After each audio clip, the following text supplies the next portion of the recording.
السلام علیکم ورحمۃ اللہ وبرکاتہ۔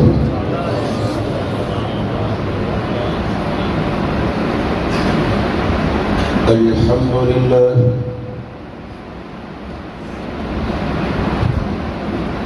الحمد للہ حمدا کثیرا کما امر، ونشهد أن لا إله إلا الله وحده لا شريك له في الخلق والأمر،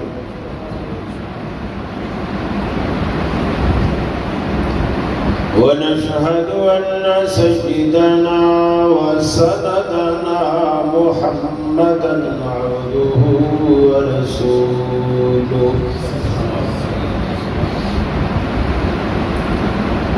المبعوث إلى الأسود والأحمر لتتميم مكارم الأخلاق، لا يخلق نبي ولا رسول بعده ولا أمة بعد أمته ولا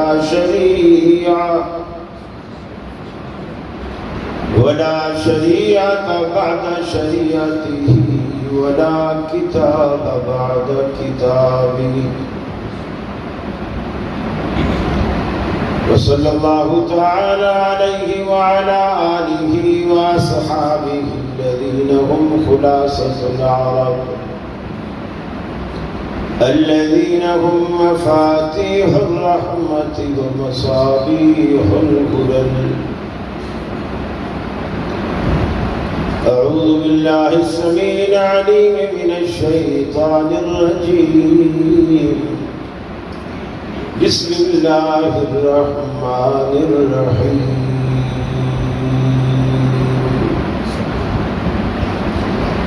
لو أنزلنا هذا القرآن على جبل لرأيته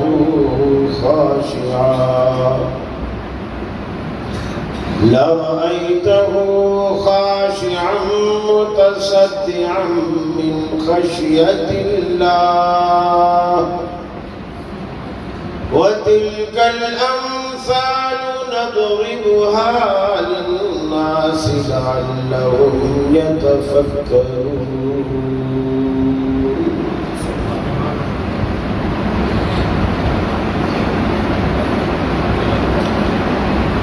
یہ مقصد ہے کہ دنیا سے جہالت دور ہو جائے، کلام اللہ سے مومن کا دل پر نور ہو جائے. یا الہی جب تک میرے جسم میں جان رہے، تجھ پہ صدقے تیرے محبوب پہ قربان رہے. میں رہوں یا نہ رہوں پر دل کی ہے یہ دعا، دین احمد اور عزت قرآن رہے. معزز علماء کرام، صدر مجلس، اس مجلس کی انتظامیہ کمیٹی، علاقے کے میرے اہل توحید مسلم بھائیوں، اللہ رب العالمین نے انسانوں کو زندگی گزارنے کا سلیقہ سکھانے کے لیے ایک نصاب بھیجا اور ایک استاذ بھیجا. نصاب قرآن مجید ہے اور استاذ محمد رسول اللہ صلی اللہ علیہ وسلم. یہ بیٹا لائٹ پھر آپ کے نیچے گر گئی ہے.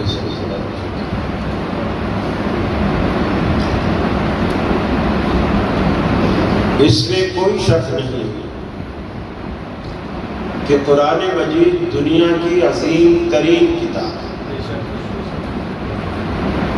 اور سچی بات ہے کہ اس میں بھی کوئی شک نہیں کہ دنیا کی مظلوم ترین کتاب ہے، اور اس پر ظلم کرنے والے کوئی ہندو، سکھ، یہودی یا عیسائی نہیں ہے، مسلمان ہے۔ میں آپ سے چھوٹا سا ایک سوال کہتا ہوں۔ ایک شخص نیا نیا مسلمان ہونا چاہتا ہے، ابھی ہوا نہیں، ہونا چاہتا ہے۔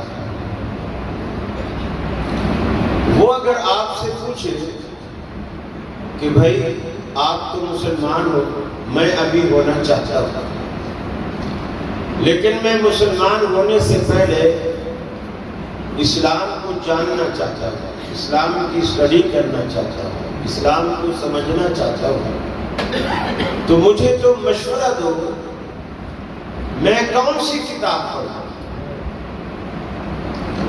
اور ایسی کتاب ہو جس کو آپ مسلمانوں کے سارے فرقے مانتے ہو، کیونکہ آپ لوگوں کے ہاں رفڑا بہت ہے،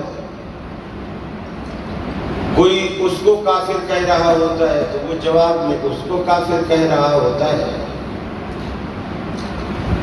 تو ایسی کتاب بتاؤ جس کو اہل حدیث، دیوبندی، بریلوی، شیعہ سارے مانتے ہو، تو دیانتداری سے بتاؤ آپ اسے کون سی کتاب بتاؤ گے؟ قرآن مجید۔ اب آپ سے دوسرا سوال، وہ اگر آپ سے پوچھے کہ جس کتاب کا مشورہ آپ نے مجھے دیا ہے، کیا آپ لوگوں نے بھی اسی کتاب سے اسلام سیکھا ہے، تو آپ کا کیا جواب ہے؟ آپ بولو گے قرآن تو اصل میں عربی میں ہے نا، ہم تو پنجابی ہیں، ہمیں تو عربی نہیں آتی۔ یہ ہے وہ ظلم جو ہم قرآن کے ساتھ کر رہے ہیں۔ عربی زبان تو اس کی بھی نہیں تھی، جس نے آپ سے پوچھا کہ میں کون سی کتاب پڑھوں، آپ نے جھٹ سے کہا قرآن کو، اور جب اس نے کہا کہ کیا آپ نے بھی اسلام کو اسی کتاب سے لیا، اسی کتاب سے سمجھا،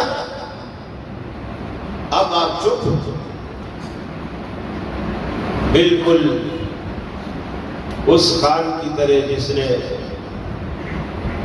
کسی سکھ کو پکڑا اور بولا کھوچا پڑھ کر مار، وہ ہاتھ جوڑے بھی میں سکھ ہوں، مجھے کلمہ نہیں، بولے پڑھ کر، بندوق تانے میں پڑھ کر، آخر اس نے جان بچانے کے لیے کہہ دیا اچھا مجھے پڑھاؤ، تو کہنے لگا کھوچا اگر خان کو کلمہ آتا ہوتا تو آج سکھ مسلمان ہو جاتا، کلمہ اس کو بھی نہیں آتا، لیکن اس پہ بندوق تانے کھڑا ہے کہ پڑھ کر۔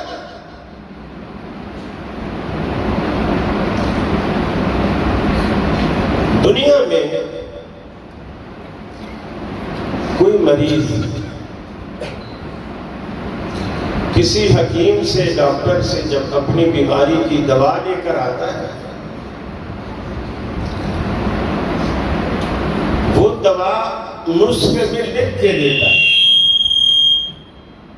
نسخے میں لکھ کے دیتا ہے کہ آپ اسے میڈیکل سٹور سے جا کے لیں یا پنسار سے لیں، اور جس طرح میں نے طریقہ لکھا ہے اس کو اس طرح بنا کے کھائیں یا پئیں۔ وہ نسخہ لانے کے بعد بجائے میڈیکل سٹور پہ جا کے دوائی لینے کے، نسخے کو گلاس میں گھول کے پی جائے، تو آپ اس مریض کو کیا کہیں گے؟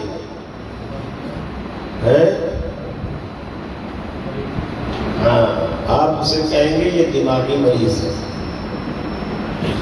یہ پاگل ہے۔ لیکن ایمانداری سے بتائیے آج کتنے مسلمان ہیں جو قرآن کو کھول کے پی جاتے ہیں؟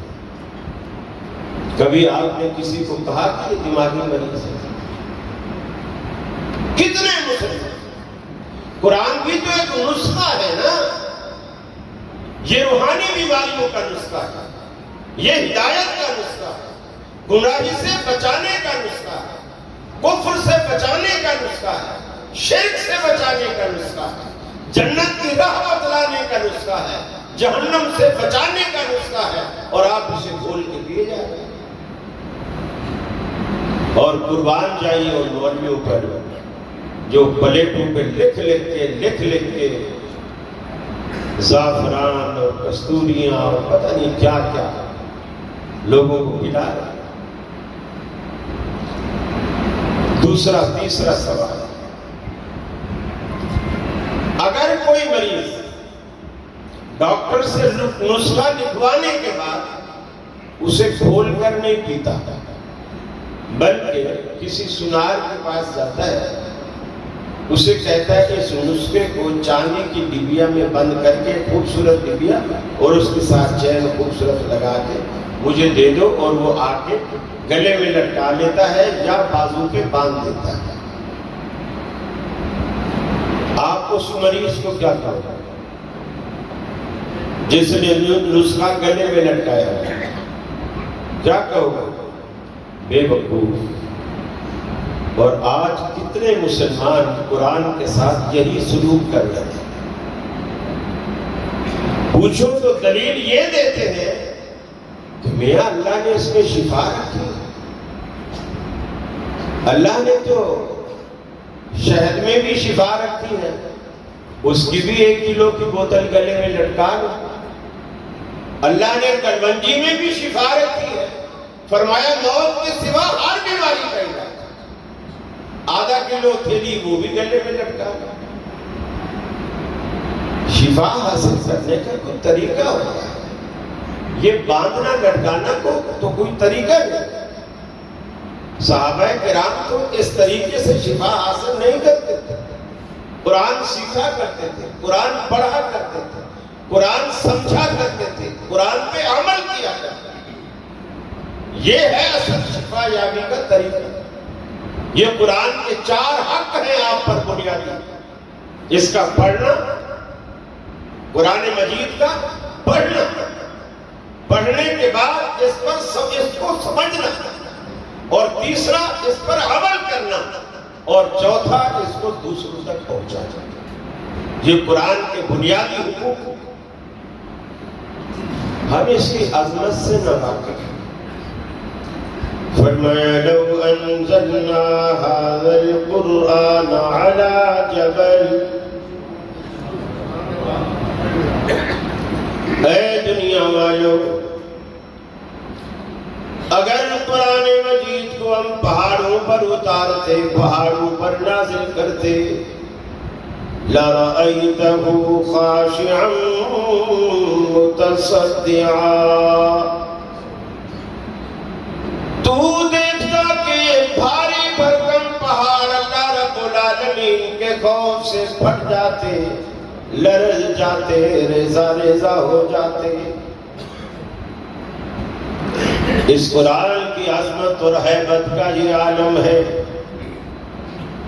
اللہ نے قرآن پاک میں دوسرے مقام بھی فرمایا، لو ان قرآنا سجرت به الجبال او کلم به الموتى، اگر قرآن مجید کے علاوہ کوئی بھی کتاب فرمایا دنیا میں ایسی ہوتی جس سے پہاڑوں کو اپنی جگہ سے چلایا جاتا، لو ان قرآنا سجرت به الجبال او قطعت به الارض او کلم به الموتى، پہاڑ اپنی جگہ سے چلائے جاتے، زمین کا سینہ چیرا جاتا، مردوں سے باتیں کروائی جاتی، تو وہ یہی قرآن ہوتا۔ یہ ساری تاثیر ہم نے اسی کلام میں رکھی۔ زمین کے سینے شک کرنے والا، زمین کے سینے چیرنے والا، مردوں کو بلوانے والا، پہاڑوں کو چلانے والا یہی قرآن ہے۔ لیکن انسان تیرے دل اتنا سخت ہو گئے، پتھروں سے بھی زیادہ، ثم قست قلوبكم من بعد ذلك فهي كالحجارة، تیرا دل تو پتھروں سے بھی زیادہ سخت ہو گیا۔ دنیا میں کتنے پتھر ہیں اللہ کے خوف سے پھٹ پڑتے ہیں۔ وَإِنَّ مِنَ الْحِجَارَةِ لَمَا يَتَفَجَّرُ مِنْهُ الْأَنْهَارُ، دنیا میں کتنے پتھر ہیں اللہ کے خوف سے پھٹتے ہیں جو آنسو کی طرح قطرے نہیں، آنسو کے چشمے بہ پڑتے ہیں۔ اللہ کے ڈر سے جب وہ پھٹتے ہیں ان میں سے پانی کے چشمے جاری ہو جاتے ہیں۔ لیکن انسان تو کتنا سنگ دل ہے، تیری آنکھ سے رب العالمین کے خوف میں کبھی ایک آنسو کا قطرہ بھی نہیں ٹپکا۔ کس قدر تو سنگ دل ہو گیا، قرآن مجید کی عظمت سے غافل، سمجھنے سے غافل، پڑھنے سے غافل۔ آج قرآن ہمارے ہاں اتنا کام کرتا ہے، جب نیا مکان بن جائے دادی اماں کہتی ہے بیٹا سب سے پہلے قرآن گھر میں رکھنا، پھر جھاڑو لے جانا، پھر نمک لے جانا۔ یہ دادی اماں کے فتوے ہیں، بیٹے دوڑ دوڑ کر عمل کرتے ہیں۔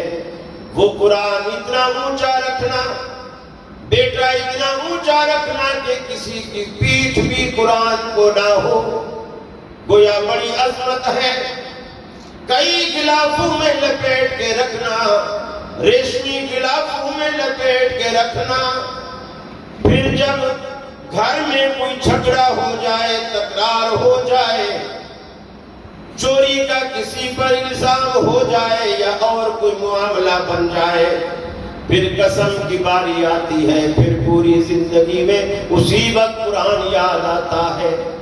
دادی اماں نے قرآن رکھوایا تھا، سیڑھی لگا کے اسے اتاریں گے، اس کی مٹی جھاڑیں گے، غلاف اتاریں گے، پھر اس کو بولیں گے قرآن پہ ہاتھ رکھ کے بتا تو نے یہ چوری کی ہے کہ نہیں کی ہے۔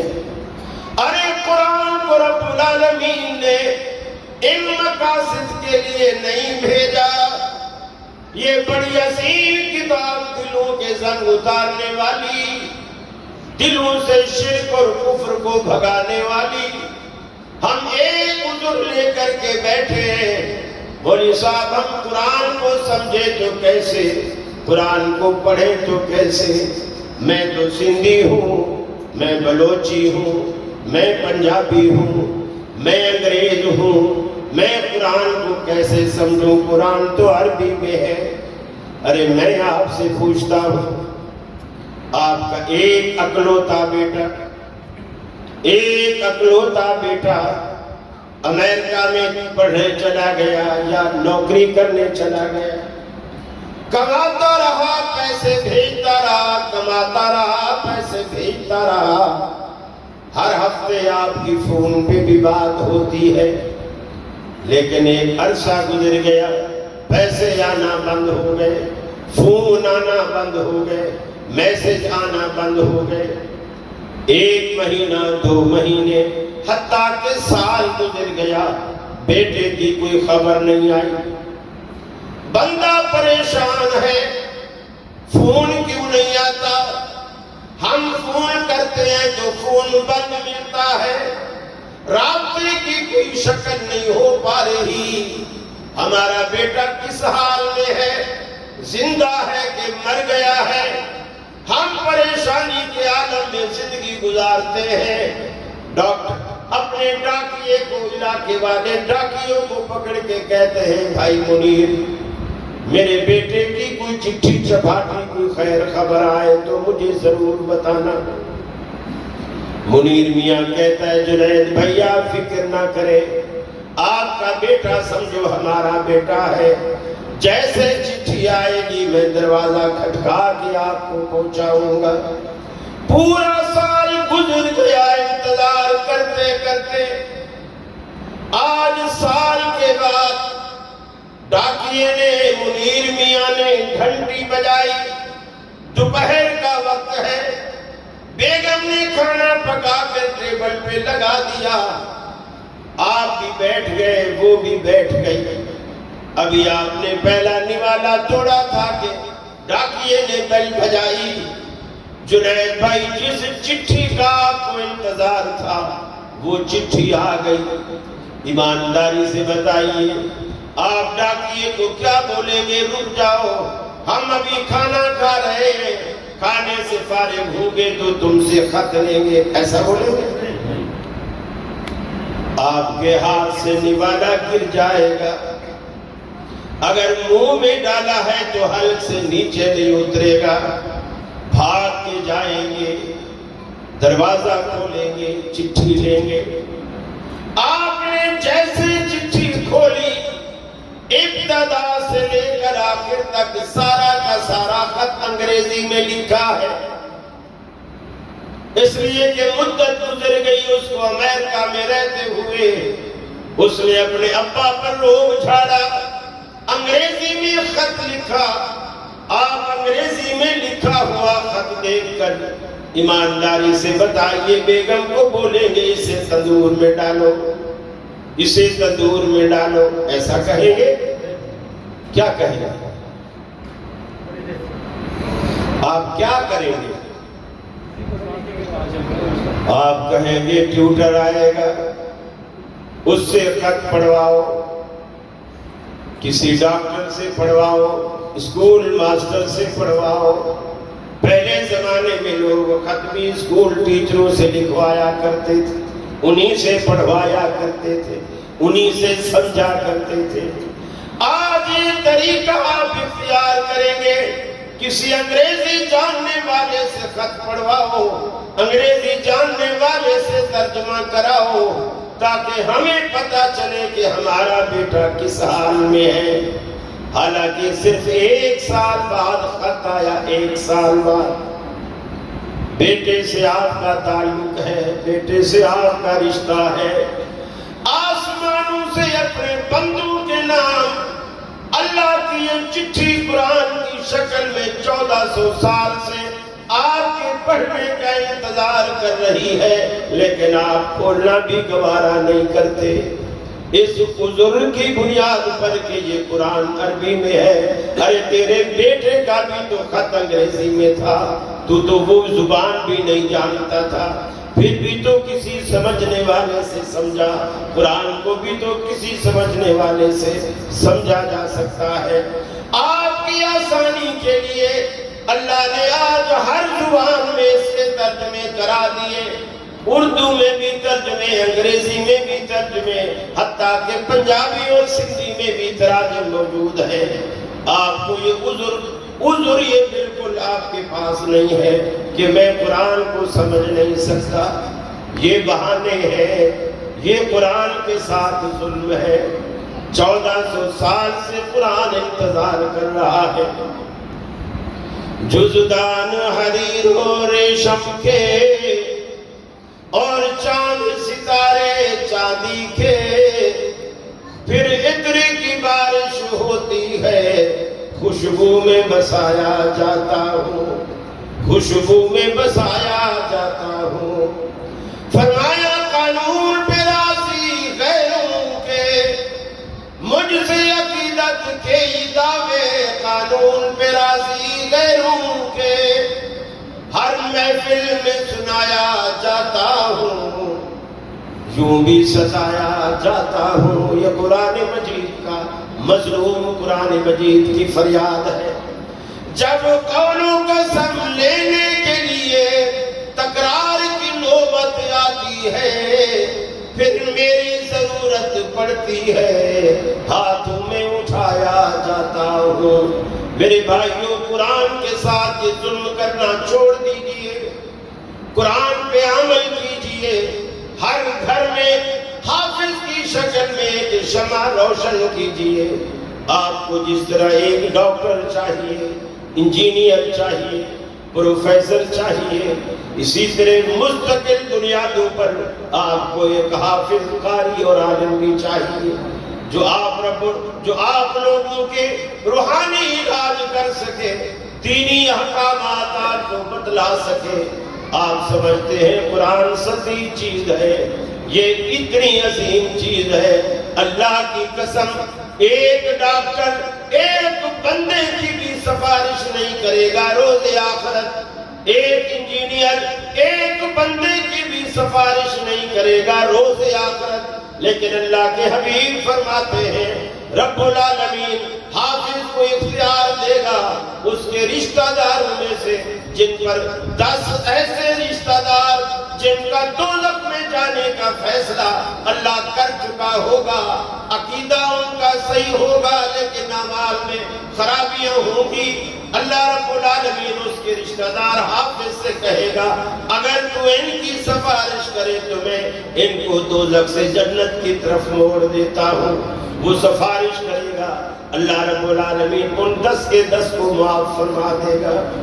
ارے دنیا میں آپ دیکھتے ہو آپ کی آنکھیں چار ہو جاتی ہیں، پھٹی کی پھٹی رہ جاتی ہے کہ یہ کیسا عزت والا معاملہ ہے، فلاں بندے کی آپ کے مقیدے میں شادی ہوئی جی، نواز شریف بھی آئے، اس نے پھولوں کا ہار میرے بیٹے کے گلے میں ڈالا، زرداری صاحب بھی آئے، باجوہ صاحب بھی آئے، انہوں نے میرے بیٹے کے گلے میں پھولوں کا ہار ڈالا، آپ پھولے نہیں سماتے، میری حیثیت تو ماشاءاللہ کیا حیثیت ہے، شاید دوسرے دن محلے والوں سے آپ بات کرنا بھی پسند نہ کریں کیونکہ آپ کی آج پاور، آج کی ٹور آپ کی اونچی ہو گئی ہے، لیکن ذرا آنکھیں بند کر کے اس کا تصور بھی تو کیجئے۔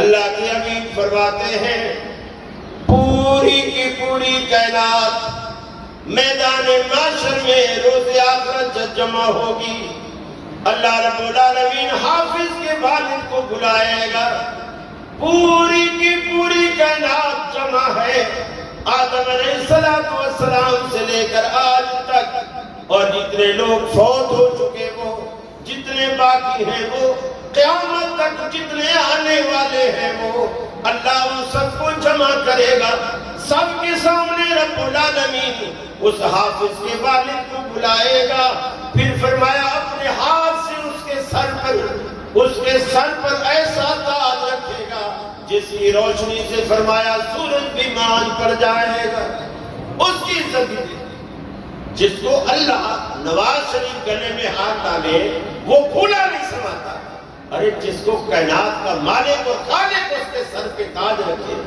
اس کی کوئی عزت نہیں، اصل عزت تو وہی۔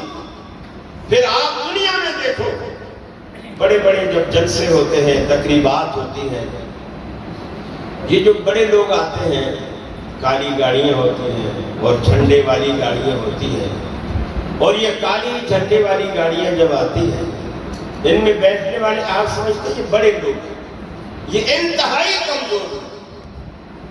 آپ کبھی دیکھیں غور کریں کہ یہ بیچارے دروازہ بھی گاڑی کا خود نہیں کھول سکتے، گاڑی جب رکے گی نا ڈرائیور وہاں سے نکلے گا، بھاگ کے گاڑی کے آگے سے آئے گا، اس سائڈ پر دروازہ کھولے گا، پھر اندر بیٹھنے والے صاحب سے اشارہ کرے گا، وہ پھر باہر آئیں گے، باہر ایک ریڈ کلر کا یا گرین کلر کا ایک کارپٹ بچھا ہوا جو اس کی گاڑی سے لے کر اسٹیج تک پورا ایک کارپٹ وہ اس پہ چلتا ہوا ہے، گویا علاقے والوں نے، اہل محلہ نے اس کو اتنا عزت دی ہے کہ اس کے جوتے کے تلوے کو مٹی بھی نہیں لگی، اس کے جوتے کے تلوے کو مٹی بھی نہیں لگنے دی، وہ اسٹیج پہ آیا، آپ یہ سارا منظر آنکھوں سے دیکھتے ہیں اور آپ کہتے ہیں یار کیا عزت ہے، کیا وقار ہے، کیا ٹھاٹ باٹ ہے یار اس بندے کے۔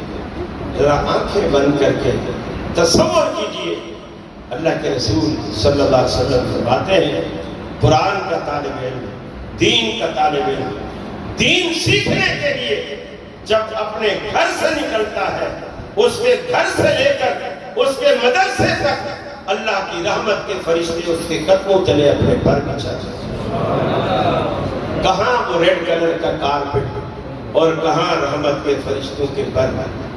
کچھ تقابل ہے؟ کوئی مقابلہ ہے اس کا؟ قرآن کے ساتھ یہ ظلم نہ کیجیے، قرآن بڑی عظیم کتاب ہے، اور بچوں کو پڑھانے کا، بچوں کو دیندار بنانے کا ایک یہ بھی فائدہ ہے۔ وہ فائدہ یہ ہے، دیکھیے میں آپ کو مثال دیتا ہوں، آپ کا بیٹا ڈاکٹر بن کر امریکہ سے دل کا اسپیشلسٹ بن کر پاکستان آیا، اس نے کسی ہاسپٹل میں جاب بھی کر لی، اللہ نہ کرے آپ کو دل کا عارضہ ہو گیا اور آپ کا بیٹا بھی امریکہ سے پڑھ کر آیا ہے، بڑا ڈاکٹر ہے، اور بھی ڈاکٹر ہیں جو امریکہ سے پڑھ کر آئے وہ بھی بڑے ڈاکٹر ہیں۔ آپ کو اگر دل کا عارضہ ہو جائے تو آپ گھر والوں سے کیا کہیں گے؟ مجھے میرے بیٹے کے پاس لے جاؤ یا فلاں بڑے ڈاکٹر کے پاس لے جاؤ، کیا کہو گے؟ کیا اس لیے کہ وہ پیسے نہیں لے گا؟ کس لیے کہو گے؟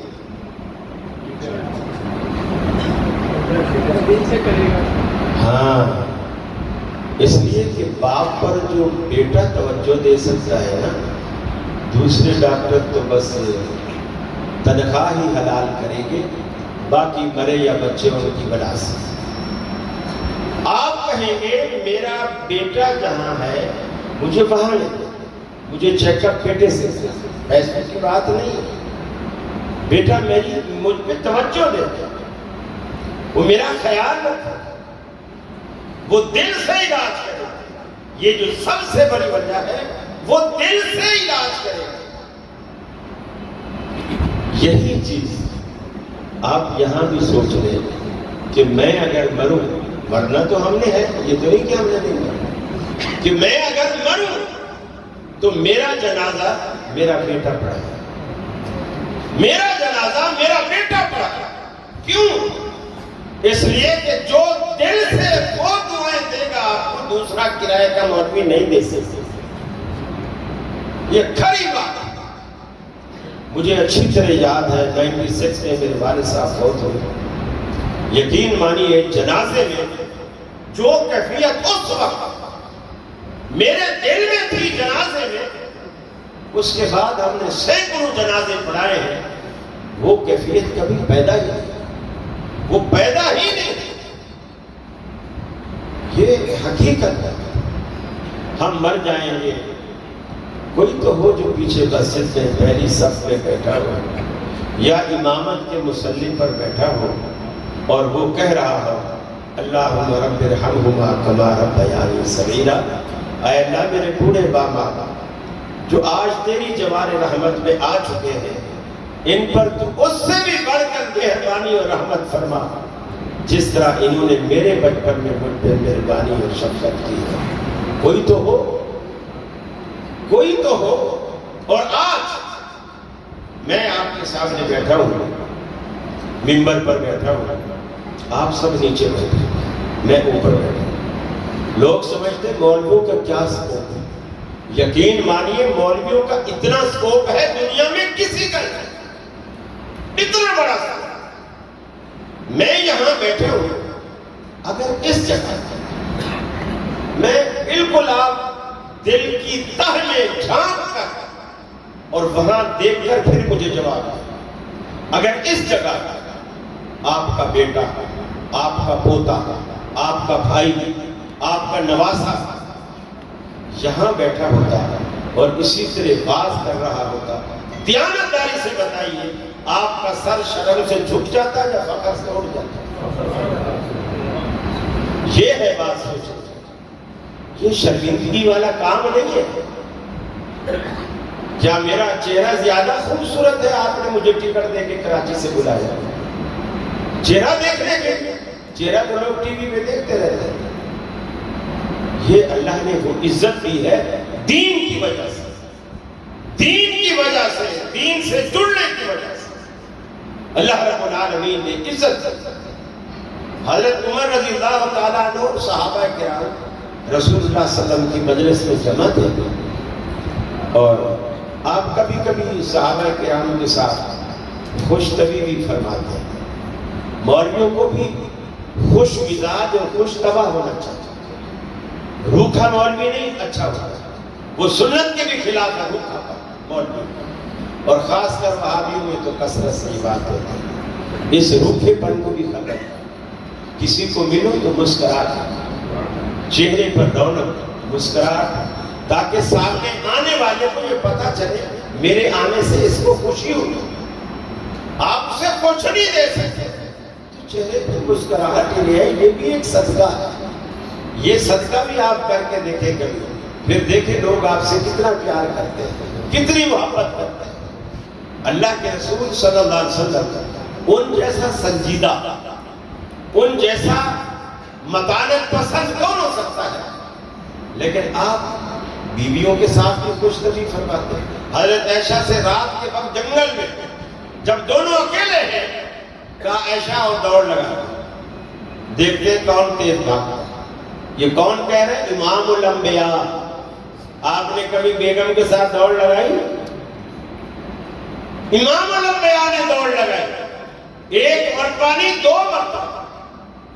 پہلی مرتبہ جب دوڑے تو حضرت عائشہ آگے نکل گئی، دبلی پتلی سی نئی نئی شادی ہوئی تھی، آگے نکل گئی۔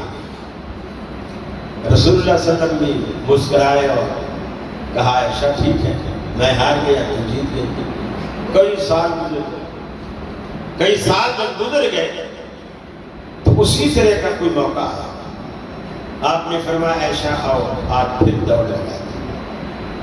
حضرت عائشہ کہتی ہیں کہ میں تھوڑا جسم میرا فربا ہو گیا تھا، بھاری ہو گیا تھا، اب جو میں دوڑی تو اللہ کے رسول مجھ سے آگے نکل گئے، اور اللہ کے رسول نے مسکراتے ہوئے کہا عائشہ اب بازی برابر ہو، اب بازی برابر ہو۔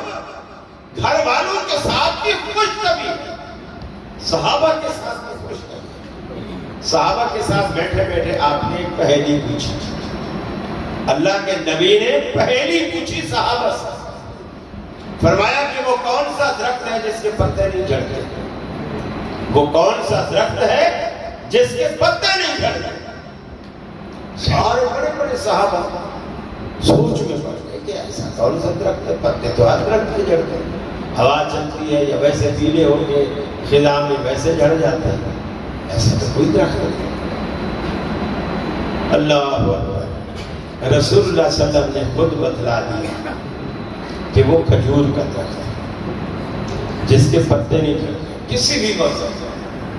جب حضرت عمر گھر آئے، عبداللہ بن عمر بھی ساتھ،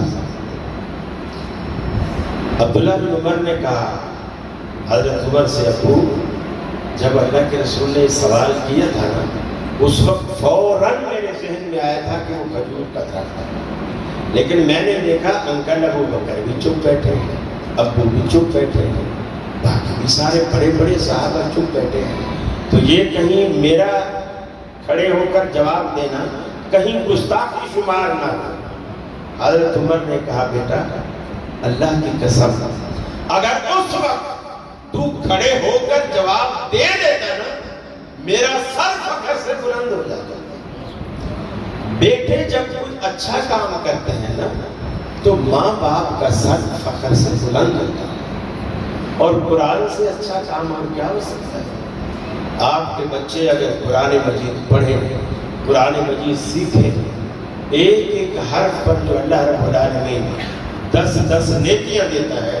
اور سب سے بڑی بات یہ ہے کہ دنیا کی کوئی کتاب، کوئی بھی کتاب دنیا کی ایسی نہیں ہے کہ جس کو اگر سمجھ نہ آئے، صرف ریڈنگ کرو سمجھ نہ آئے، اس کا کوئی فائدہ نہیں۔ دنیا کی کوئی بھی کتاب اگر آپ صرف اس کی ریڈنگ کریں اور وہ سمجھ میں نہ آئے تو اس کی ریڈنگ کا کوئی فائدہ نہیں۔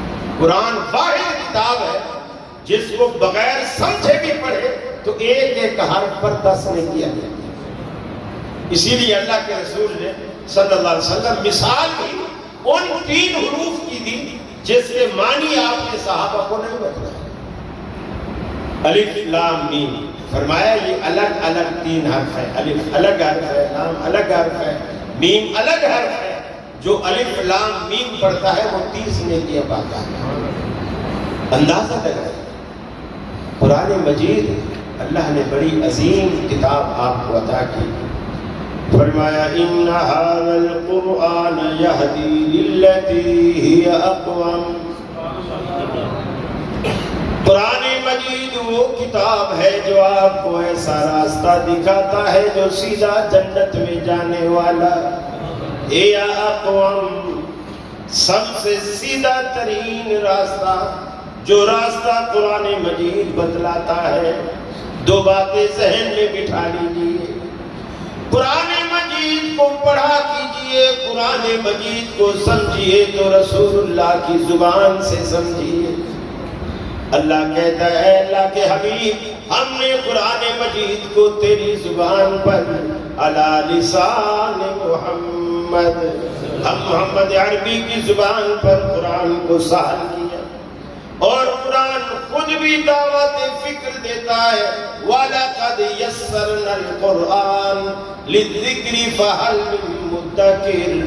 اے بندو اللہ نے تمہارے فہم کے لیے, تمہاری تفہیم کے لیے, تمہارے سمجھنے کے لیے قرآن کو آسان بنا دیا.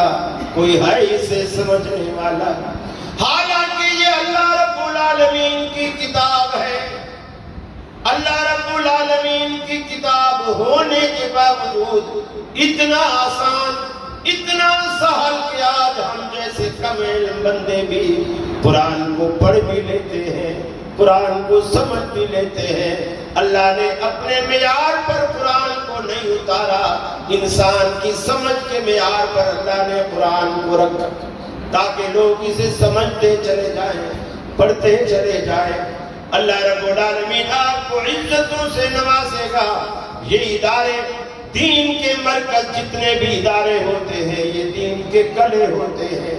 ان کی آپ یاری کیا کیجئے, ان کی سرپرستی کیا کیجئے. رب العالمین جب آپ قرآن مجید کی حفاظت کریں گے حفاظ کے ذریعے رب العالمین روز آخرت آپ کی عزتوں و عصمتوں کی حفاظت فرمائے گا, آپ کو دوزخ سے بچائے گا, آپ کو جنت میں لے جائے گا. آپ پر انعام و کرام کی بارشیں ہوں گی. اللہ کے حبیب صلی اللہ علیہ وسلم نے قرآن مجید کے بارے میں اللہ کے حبیب نے فرمایا کہ قیامت والے دن یاتی یوم القیامت شفیعا, یہ سفارشی بن کر کے آئے گا. خاص کر سورہ ملک کے بارے میں اللہ کے حبیب نے فرمایا 30 آیات پر مشتمل یہ چھوٹی سی سورت ہے. اگر کوئی دوام کے ساتھ روزانہ اسے پڑھتا ہے جیسا اللہ کے رسول کی سنت تھی, آپ سونے سے پہلے سورہ ملک کی تلاوت کیا کرتے تھے. فرمایا روز آخرت اللہ رب العالمین اس کو ایک وجود دے گا, اس کو زبان دے گا. ایسا بندہ جو روزانہ سورہ ملک کو پڑھتا تھا لیکن اپنے گناہوں کی وجہ سے آج دوزخ میں جانے کا رب العالمین نے فیصلہ کر دیا. یہ سورہ جھگڑتی ہوئی اللہ کی دربار میں آئے گی, کہے گی یا اللہ یہ دوزخ میں جا رہا ہے, میرا پڑھنے والا, روزانہ پڑھنے والا یہ دوزخ میں جا رہا ہے. اگر تو اسے معاف نہیں کرتا اور جنت میں نہیں بھیجتا تو پھر مجھے اپنے قرآن سے نکال دے, مجھے اپنے قرآن سے نکال دے, یا اسے بخش دے یا مجھے اپنے قرآن سے نکال دے. اللہ کے حبیب فرماتے ہیں اللہ رب العالمین اس صورت کی لاج رکھے گا, اس بندے کو معاف فرما دے گا.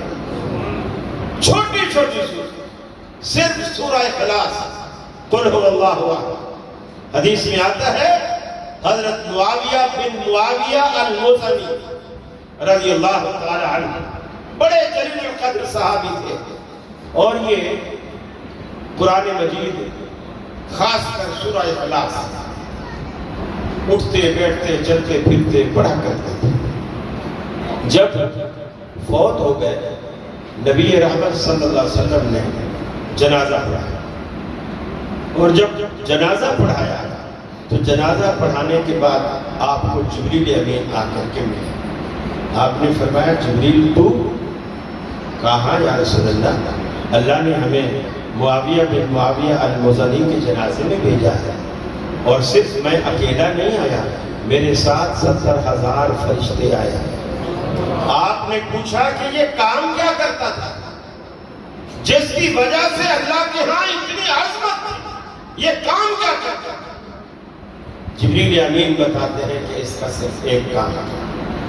فرمایا کان یقرأ قل هو اللہ احد ماشیا راکبا جالسا، بیٹھے ہوئے، چلتے ہوئے، اٹھے ہوئے، سواری پر، ہر صورت میں یہ سورہ اخلاص پڑھتا رہا. اور اللہ نے آج اس کو یہ شرف بخشا ہے کہ جب مرا ہے تو اللہ تبارک و تعالیٰ کے رسول کے پیچھے 70,000 فرشتے اللہ نے اس کے جنازے میں اتارے. تو یہ قرآن کوئی معمولی کتاب نہیں ہے. میرا وقت پورا ہوا. اللہ رب العالمین سے دعا ہے اللہ رب العالمین مجھے بھی اور آپ کو بھی عمل کی توفیق عطا فرمائے، قرآن کی عظمت کو سمجھنے کی توفیق عطا فرمائے. اگر اللہ نے آپ کو 5 6 بچے دے رکھے ہیں تو ان میں سے اگر زیادہ نہیں تو کم از کم ایک بچہ تو آپ عالم بنائیں، حافظ بنائیں، قاری بنائیں. ایک بچہ آپ اللہ کی راہ میں دین کے لیے وقف کریں، دین کے لیے وقف کریں. اس کا انشاءاللہ آپ کو سیدھا دنیا میں بھی اللہ دے گا اور آخرت میں تو دے گا ہی انشاءاللہ. وآخر دعوانا ان الحمدللہ رب العالمین.